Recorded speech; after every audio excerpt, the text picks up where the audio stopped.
কি ক'ব ছাৰ আজি? আজি খুব ভাল লাগিছে কাৰণ মই নিজে জিএছপি দল ত্যাগ কৰি আজি 2 মাহ 3 মাহ ধৰি ঘৰত বহিলোঁ আৰু সেই সিদ্ধান্তত আমাৰ ৰাকেশ ভাইটিৰ লগত আমাৰ চিফ প্ৰধান প্ৰণৱ দাসৰ লগত জড়িত হৈ সকলো কেইজনৰ লগত মই দলীয় হিচাপে আমি চৰকাৰ কৰিছিলোঁ আৰু সেই মৰ্মে আগতে তেওঁলোকে মই ইউ পি এল অহাৰ কথা কৈ আছিল। ময়ো বিবেচনা কৰিছিলোঁ আহিম, কিন্তু কিছুমান দায়িত্ব থকাৰ কাৰণে আহিব পৰা নাছিলোঁ। যিয়ে নহওক আমি আজি সকলো একত্ৰিত হৈ আমি 200 মান মানুহ আহি যোগদান কৰিলোঁ, ইউ পি এলত যোগদান কৰিলোঁ আৰু যোগদান কৰি ভাল লাগিছে। আগন্তুক যে MLA ইলেকশ্যন আমি কেনেকৈ আগবাঢ়িব লাগে পলিচি কৰি যেন যিমান দাম কেণ্ডিডেট দিয়া হয় সকলোকে জিতাই নিয়াৰ কাৰণে এটা প্ৰস্তুতি কৰিম। আহিব লগা হ'ল কাৰণ যিজন আমাৰ প্ৰেচিডেণ্ট প্ৰাক্তন সাংসদ নৱশৰণীয়া তেখেতৰ একচ্ছিত নায়ক, সি অকলে কৰিব খোজে সকলো কামবিলাক।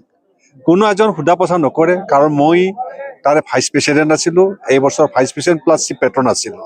যিকোনো কৰ্মক্ষেত্ৰ কৰিলে বা মিটিং কৰিলে বা কথা পাতিলে সি একত্ৰিতভাৱে নিজে কামবিলাক কৰি লয়, একতাবদ্ধ কৰে, কোনোপধ্যে তেখেতে কাকো জানিব নিদিয়ে।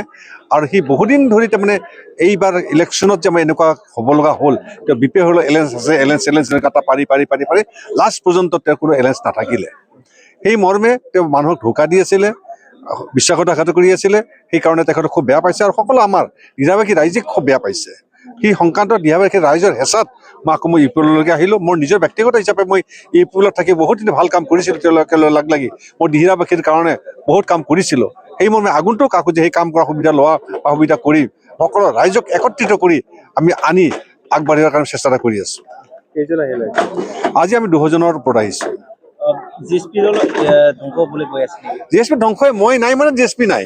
পূবৰ পৰা পশ্চিমলৈকে মোৰ দ্বাৰাহে জিএছপি চলি আছিল। মই যেতিয়া জিএছপি ত্যাগ কৰিলোঁ সেইদিনাখন জিএছপি ঠাণ্ডা, কাৰণ কোনো এজন ব্যক্তিৰ তাৰমানে তেনেকুৱা ব্যক্তি নাই যে তেওঁ আগবাঢ়ি যাব পাৰিব, এনেকুৱা ব্যক্তি মই আজিলৈকে দেখা নাই।